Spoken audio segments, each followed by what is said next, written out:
गेल्या 15-16 वर्षाच्या कन्सल्टिंगचा अनुभव आणि त्या अनुभवात आलेले अनेक लोक आणि त्यांच्या समस्या या सगळ्याच्या आधारावर मी असं म्हणू शकतो, की बरेचदा पहिल्यांदा जेव्हा एखादी व्यक्ती माझ्याकडे येते, तेव्हा त्याला त्याच्या प्रकरणाची पुरेशी माहिती आणि त्या संदर्भातली सगळी आवश्यक कागदपत्र त्यांच्याकडे नसतात. त्यांच्या मनात एखादी शंका असते, एखादा प्रश्न असतो किंवा एखादं संकट त्यांच्या डोळ्यासमोर उभं असतं आणि त्यातनं त्यांना मार्ग काढून हवा असतो, त्याच्यावर त्यांना उतारा हवा असतो किंवा उत्तर हवं असतं. पण एखाद्या प्रकरणाची संपूर्ण माहिती आणि त्या माहितीच्या अनुषंगाने सगळे कागदपत्र आपल्या समोर असल्याशिवाय आपल्याला पुरेपूर सल्ला, मार्गदर्शन देता येत नाही, हा माझा अनुभव आहे. त्यामुळे बरेचदा काय होतं, जेव्हा पहिल्यांदा एखादी व्यक्ती माझ्याकडे येते, तेव्हा बहुतांश वेळेला त्यांच्याकडे त्यांच्याच प्रकरणाची पूर्ण माहिती आणि कागदपत्र नसतात. त्यामुळे आजची किंवा गेल्या काही वर्षातली नेमकी स्थिती काय आहे? आज जी परिस्थिती उद्भवलेली आहे, ती उद्भवण्याची कारणं काय आहेत? हेच आपल्याला माहीत नसतं. मग आजपर्यंत इथे आपण का आणि कसे पोहोचलो, हे जोवर आपण शोधत नाही, तोवर इथून पुढे आपल्याला जायचा मार्ग आहे का? असेल तर कोणता आहे? किती आहेत? या सगळ्यावर भाष्य करणं हे जवळपास अशक्य असतं.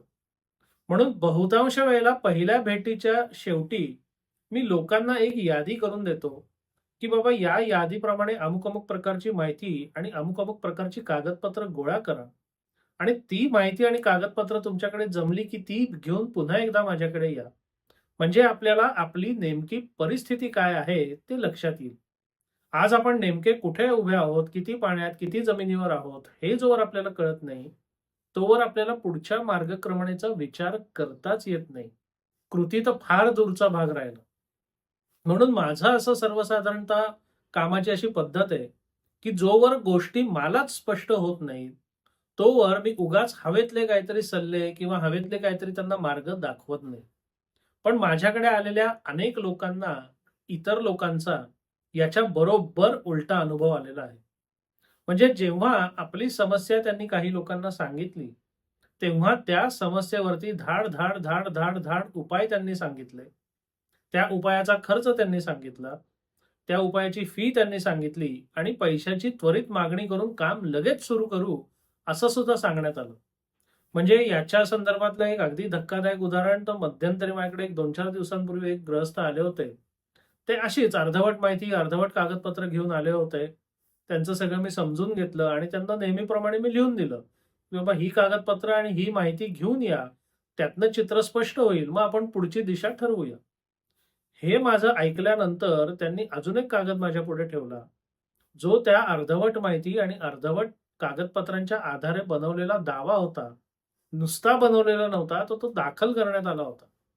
आता जेव्हा तुम्ही अर्धवट माहिती आणि अर्धवट कागदपत्रांच्या आधारे एखादं प्रकरण सुरू करता, तेव्हा त्याच्यामध्ये यश येण्याची शक्यता ही अत्यंत कमी असते. आणि त्या गृहस्थांनी मला जेव्हा दोन्ही गोष्टी दाखवल्या, तेव्हा त्यांना आणि मला दोघांनाही धक्का बसला. कारण एखाद्या गोष्टीची आपल्याकडे संपूर्ण माहिती आणि कागदपत्रच नाहीयेत, तर आपण पुढचं पाऊल टाकणार कसं? पण ह्या परिस्थितीत सुद्धा लोकं दावे दाखल करतात, लोकं पक्षकारांकडनं फिया घेतात, त्यांना हवेतले सल्ले देतात. हे सगळी दुकानदारी चालू आहे. आता माझा कोणावरही किंवा कोणाबद्दलही फी आकारणीबद्दल आक्षेप अजिबात नाही. प्रत्येक माणसाने त्याला योग्य वाटते ती फी आकारावी, त्याच्यात काहीही गैर नाही. पण फी आकारताना त्याच्या बदल्यात आपण पक्षकाराला नेमकं काय देतोय? आपण काही गुणवत्ता, काही व्हॅल्यू देतोय का नाही देतोय? हा विचार जास्त महत्त्वाचा आहे. आणि त्याच्या तुलनेत जर तुम्ही फी घेत असाल, तर अगदी थोड्याशा कामाकरता सुद्धा तुम्ही भरपूर फी आकारणं हे काही गैर ठरतं, असं किमान माझं वैयक्तिक मत नाहीये. कारण छोटंसं, थोडंसं काम करून तुम्ही जर त्या माणसाला मोठ्या संकटातनं वाचवत असाल, तर त्याच्याकरता जास्त फी आकारणं हे योग्य आहे आणि माझ्या अनुभवावरनं बहुतांश पक्षकारांना सुद्धा त्याच्यात काही वावगं वाटतं अशातला भाग नाही. पण माझा या लोकांना विरोध कुठे आहे, की जिथे कशात काही नाहीये, जिथे पक्षकाराला आणि तुम्हाला सुद्धा धड काही माहिती नाहीये, तरी सुद्धा तो पक्षकार म्हणजे आपला ग्राहक हातचा जाऊ नये, म्हणून त्यांच्याकडनं फी आपल्याला मिळावी, या सगळ्या उद्देशाने कशाच्याही आधारावर नसलेलं प्रकरण बनवून दाखल करायचं आणि ते चालवत राहायचं आणि मग त्याचा जो काही बरा वाईट निकाल येईल तो येऊ द्यायचा आणि त्यामुळे पक्षकाराचं जे काही बरं वाईट नुकसान होईल ते होऊन द्यायचं, ही जी वृत्ती आहे, ह्याला माझा कडाडून विरोध आहे. फी घेण्याला, फी आकारण्याला, व्यवहार ठरवण्याला माझा कधीही विरोध नव्हता, नाही आणि नसेल. व्यावहारिक गोष्टी या व्यावहारिक गोष्टीप्रमाणेच झाल्या पाहिजेत, त्याच्यात काहीही गैर नाही. पण व्यावहारिक गोष्टी करताना तुम्ही किमान नीतिमत्ता बाळगली पाहिजे, अशी किमान माझी एक अपेक्षा आहे. पण सध्याच्या आपल्या अवतीभोवतीची परिस्थिती बघता, ही अपेक्षा सुद्धा चुकीची ठरते की काय, असं आता मला वाटायला लागलेलं आहे. आणि ह्याच्यामध्ये निम्मा दोष त्या लोकांचा जर असेल, तर निम्मा दोष तुम्हा पक्षकारांचा सुद्धा आहे, असं मी अगदी ठामपणे तुम्हाला सांगू इच्छितो. बाकी कोणी तुम्हाला हे सांगणार नाही. बाकी सगळे लोक तुमच्याशी फक्त गोड गुलाबी बोलतील, तुमच्याकडनं फायदा करून घेतील आणि तुम्हाला रस्त्याला लावतील. पण मी ठामपणे असं म्हणतो, की तुमच्याबद्दल जर काही गैर होत असेल, तर त्यात निम्मा दोष हा तुमचा आहे. कारण एक तर तुमच्याकडे पुरेशी माहिती आणि कागदपत्र नाहीत. पुरेशी माहिती आणि कागदपत्र नसताना एखादा माणूस जर तुम्हाला पूर्ण सल्ला देत असेल आणि त्याच्यावर जर तुम्ही विश्वास ठेवत असाल आणि त्याच्याप्रमाणे पुढच्या सगळ्या गोष्टी करत असाल, तर त्यात तुमचाही दोष नाही का? अजून एक पक्षकारांचा दोष म्हणजे जेव्हा एखादा तुम्हाला सल्ला किंवा मार्गदर्शन दिलं जातं, तेव्हा ते नक्की कोणत्या पायावर, कोणत्या आधारावर देण्यात येतंय, याची चौकशी अजिबात केली जात नाही. म्हणजे माझ्याकडे अनेक पक्षकार जे येतात, ते त्यांची दावे किंवा प्रकरणं मला दाखवतात, ज्यात काही अर्थ नसतो. आणि जेव्हा मी त्यांना विचारतो, "अहो, हे तुम्ही नेमकं काय केलंय? तुम्हाला नेमका उद्देश काय होता? त्या उद्देशाची सफलता यानी होणार आहे का? किंवा ह्यानी नक्की काय साध्य होणार आहे, हे तुम्हाला माहिती आहे का?" तर ह्या कोणत्याही प्रश्नांचं उत्तर बहुतांश पक्षकारांकडे नसतं. पक्षकार म्हणून तुमची सुद्धा निम्मी जबाबदारी आहे. आपल्याला काय हवंय? आपल्याला जे हवंय ते मिळू शकतं का मिळू शकत नाही? त्याच्याकरता कोणता मार्ग आहे? त्याच्याकरता कोणत्या कायदेशीर तरतुदी आहेत? त्याची प्रक्रिया काय आहे? या सगळ्याची माहिती पक्षकार किंवा ग्राहक म्हणून तुम्ही ठामपणे विचारलीच पाहिजे. आता मी ग्राहक म्हणून जेव्हा एखाद्या दुसऱ्या ठिकाणी जातो, तिथे त्यांना मी असे कितीतरी प्रश्न विचारतो आणि काही वेळेला त्यांना वाटतं, की "अरे, हा काय वेड्यासारखे प्रश्न विचारतोय?" पण त्यांच्या क्षेत्रातली मला माहिती असणं अपेक्षितच नाहीये.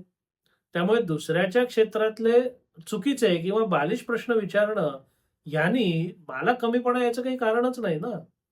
पण असे अनेकदा खुलासे मी करून घेतो आणि जेवढे तुम्ही खुलासे करून घ्याल आणि जेवढे खुलासे तुम्हाला मिळतील, तेवढे तुम्ही योग्य मार्गावर आहात, याची तुम्हाला खात्री पटू शकते. पण तुम्हाला जर आंधळाच विश्वास ठेवायचा असेल आणि तुम्हाला या सगळ्याकरता लागणारी हिंमत दाखवायची नसेल, मेहनत घ्यायचीच नसेल, तर मग हे आजपर्यंत जे चालू आहे, ते तसंच इथून पुढे सुद्धा चालू राहील आणि त्याचा निम्मा दोष हा तुमच्या शिरावर असेल, हे कृपया विसरू नका. म्हणजे जेव्हा एखादी गोष्ट विपरीत होते, एखादी गोष्ट विरोधात जाते, तेव्हा आपण आपले वकील, कायदेशीर सल्लागार, न्यायव्यवस्था वगैरे, वगैरे या सगळ्यांकडे एक बोट दाखवतो. पण त्यांच्याकडे एक बोट दाखवताना आपल्याकडे सुद्धा त्याचं उत्तरदायित्व, त्याची जबाबदारी येते, याचं भान आपण ठेवलं पाहिजे. बरं प्रश्न विचारणं, खुलासे मागणं, यात असं घाबरून जाण्यासारखं काहीच नाहीये. तसं तुम्ही निश्चितपणे केलं पाहिजे, किंबहुना केलंच पाहिजे. आणि ही सुधारणा पक्षकारांच्या बाजूने जोवर होत नाही, तोवर त्याची समकक्ष सुधारणा दुसऱ्या बाजूला होणार नाही. तुमच्याकडनं जोवर तो रेटा, तो दट्टा किंवा तो दबाव येत नाही, तोवर दुसरी बाजू आपोआप सुधारणार नाही. मग हे जे गाडं असं जे चाललेलं आहे, ते याच मार्गाने पुढे जाईल, त्याच्यात काहीही सुधारणा होणार नाही.